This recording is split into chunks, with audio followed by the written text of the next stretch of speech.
तो जैसा कि हमने लास्ट एपिसोड में देखा था कि या सुयांग के साथ फोर्थ मेरिडियन रियोलम में आता है तो वहाँ पर उन लोगों को बहुत सारे टॉर्नेडो दिखाई देते हैं, क्योंकि वहाँ पर एक लड़की थी जिसके अंदर करप्ट एनर्जी भरी हुई थी और जिसके साथ वो टॉर्नेडो को इस्तेमाल कर रहा था और उन लोगों को आगे नहीं बढ़ने दे रहा था। और तभी या उसके पीछा करता है और उसे पकड़ने की कोशिश करता है, लेकिन वो लड़की उसे पकड़ने नहीं देती। और ये सब देख के सुयांग उसको पकड़ने के लिए एक बैरियर सेट कर देता है और उस लड़की को पकड़ लेता है। और जैसे ही वो दोनों उस लड़की के पास जाने की कोशिश करता है, तभी उस लड़की बोलता है, तुम दोनों मेरे पास मत आओ, प्लीज मेरे पास मत आओ, नहीं तो तुम दोनों भी मारे जाओगे उन सब लोगों की तरह, प्लीज तुम दोनों मेरे पास मत आओ। लेकिन या उसके थोड़ा पास चला जाता है और बोलता है, हम दोनों को कुछ नहीं हो सकता, क्योंकि देखो मैं एक शील्ड के अंदर हूँ, मेरे मास्टर ने ये क्रिएट करके मुझे दिया है, हम लोग तुमसे बात करने के लिए ये सब कुछ कर रहे हैं। और ये बात सुन के वो लड़की अपना मुंह दूसरी तरफ करके बैठ जाता है और तभी या के दिल में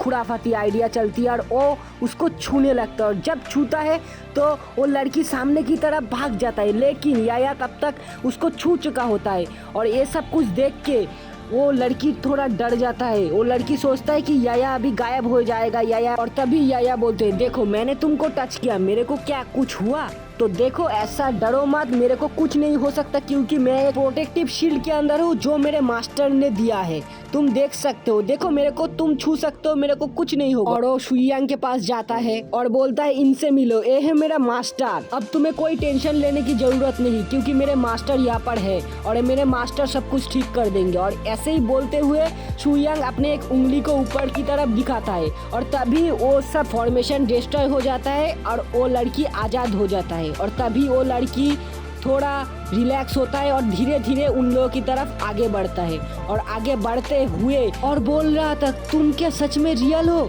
मैं क्या तुम लोगों को टच कर सकता हूँ? और ये बोलते हुए वो लड़की उन लोगों की तरफ आगे बढ़ रहा था और बढ़ते बढ़ते उन लोगों के बहुत करीब पहुंच गया।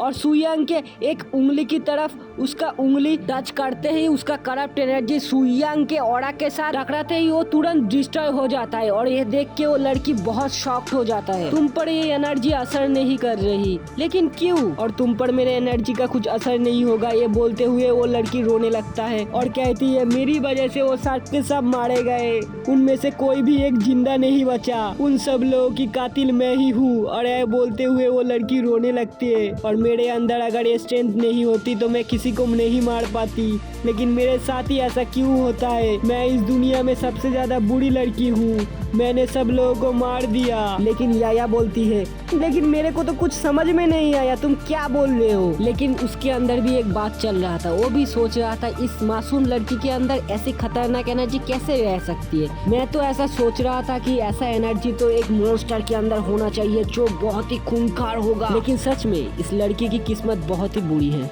लेकिन तभी सुयांग बोलता है, मुझे बताओ तुम्हारे पास में ऐसा क्या हुआ था कि तुम ऐसे हो गए और सब कुछ यहाँ पर डिस्ट्रॉय हो गया? तभी वो लड़की बोलती है, मैं जब मेरी यादों के बारे में सोचता हूँ मेरे को बहुत ही तकलीफ होता है। जिंदगी में सबसे ज्यादा एक इम्पोर्टेंट शख्स था जिसने मेरे साथ सारे रिश्ते नाते तोड़ दिए और वो अभी मेरे को बिल्कुल भी नहीं चाहता। तभी या कहता है, आखिर वो है कौन? जिसके बाद सुयांग कहता है, पाल्म हाउस स्काई अटैक को यूज किया गया है, ऐसा लगता है कि इसकी बॉडी के साथ इसकी सोल को जबरदस्ती सेपरेट किया गया है। और तभी या कहती है, ये तो इमोर्टल थियो का मेथड है और वही है जो इसी तरह बॉडी को सोल से अलग करती है। मेरे को इस लड़की को देखकर तो ऐसा नहीं लग रहा कि ये किसी का बुरा कर सकती है, मगर इसके साथ कोई ऐसा कैसे कर सकता है? क्या यहाँ पर और कोई हिडन सीक्रेट भी है? तो सुयांग कहता है कि करप्ट एनर्जी को बॉडी के साथ इस तरह फ्लो किया जाता है कि वो अपने आप ही वो सोल निकल जाता है। ऐसा इसलिए होता है कि ये मेथड बहुत ही ज्यादा स्ट्रॉन्ग है इसलिए, और इसे सिर्फ हाई लेवल के इमोर्टल यूज कर सकते हैं। तभी या कहती है, मास्टर आप भी तो सारे इमोर्टल के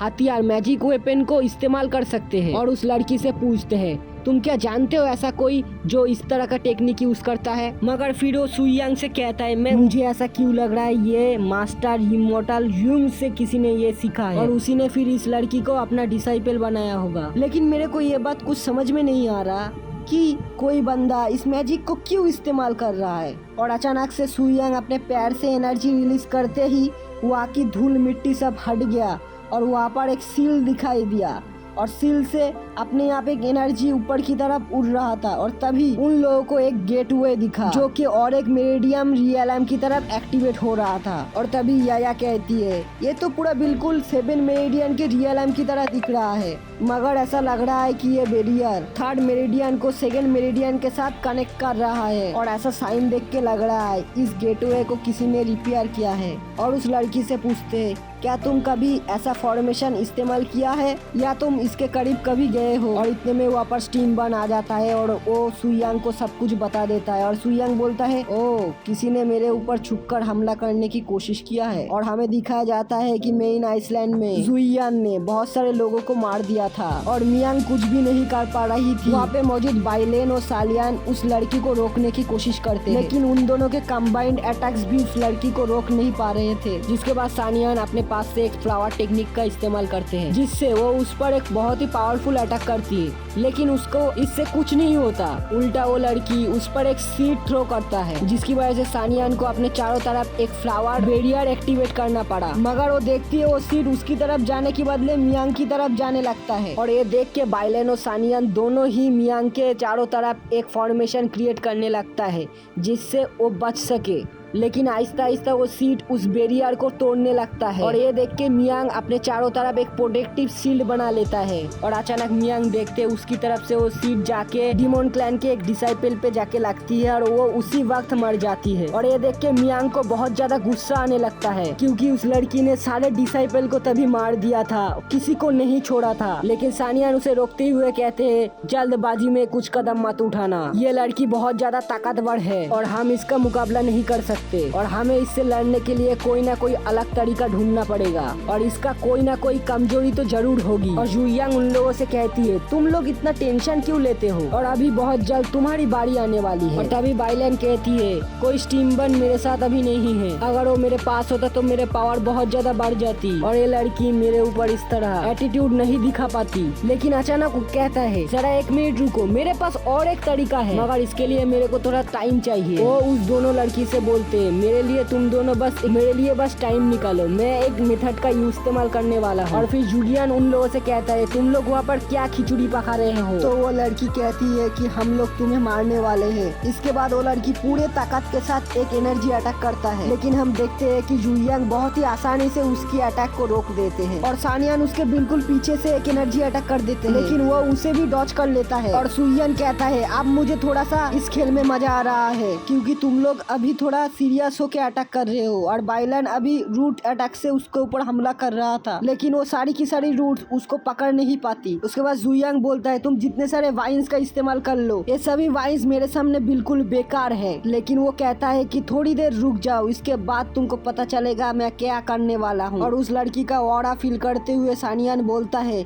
इस लड़की का ऑरा बहुत ही खतरनाक है, इससे मुकाबले में जीतना इतना ज्यादा आसान नहीं होगा। लेकिन जुयांग कहता है मैं तुम लोगों को जो एक्सपेक्ट कर रहा था तुम उससे भी ज्यादा कमजोर हो, तो मरने के लिए तैयार हो जाओ। इसके बाद सानियान अपने क्लोन्स के साथ एक जोरदार अटैक कर देती है, मगर जुयान इससे भी बच जाता है और तीनों के तीनों क्लोन को काम तमाम कर देता है और नीचे आते हुए कहता है अब मुझे बताओ पहले कौन मरने वाला है। लेकिन मियांग कहती है कि ये खेल अभी खत्म नहीं हुआ है, ये बोल के अपनी क्रॉसबो को बाहर निकालता है और अटैक की तैयारी करता है। जो देखने के बाद जुलियन कहता है तो फिर ठीक है तुमसे ही स्टार्ट करते हैं। लेकिन तभी दूसरी तरफ बाइलेन भी अपनी फॉर्मेशन कंप्लीट कर लेता है और अचानक उसके बॉडी से एक पावरफुल एनर्जी रिलीज होता है और उसको रोक देता है। और बाइलेन बोलता है इस अटैक को हेवनली टाओ फॉर्मेशन बोलता है। अब समझ में आया तुम मेरी तरफ वाइन्स क्यों फेंक रहे थे, तुम मुझे रोक के इस फॉर्मेशन को कंप्लीट करना चाहते थे, लेकिन सच में मैंने ऐसा नहीं सोचा था कि तुम लोग इतना अकल से काम लोगे, लेकिन तुमने लिए। लेकिन तुम लोग ऐसा करके भी मेरे को रोक नहीं सकते, लेकिन इस तरह की मामूली फॉर्मेशन तो तुम लोगों को मार देगा। बाइलन तभी कहता है मैं इस फॉर्मेशन को एक्टिवेट करने के लिए बहुत ज्यादा पावर का इस्तेमाल किया है,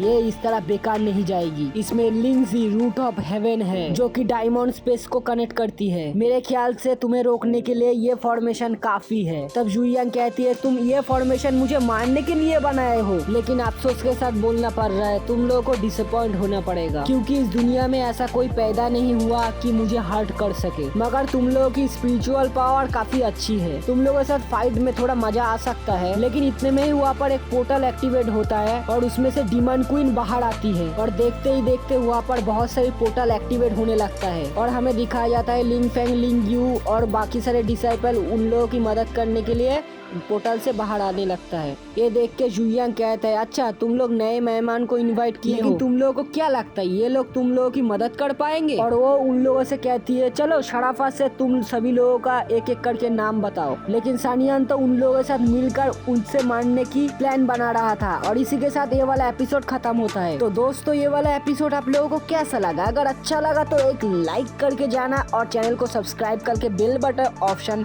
ऑन करके रखना, क्योंकि ये वाला चैनल हम लोगों का एक नया चैनल है तो हम लोगों को एक साथ ग्रो करना पड़ेगा। तो सभी भाई एक साथ मिलके इस चैनल को ग्रो करेंगे और सभी एपिसोड जल्दी से जल्दी देखेंगे। तो जल्दी से जल्दी देखने के लिए सब्सक्राइब करना पड़ेगा भाई, तो जल्दी से जल्दी सब्सक्राइब करके रखो। और आज के लिए इतना ही, मिलते हैं नेक्स्ट एपिसोड में, तब तक के लिए जय हिंद, वंदे मातरम।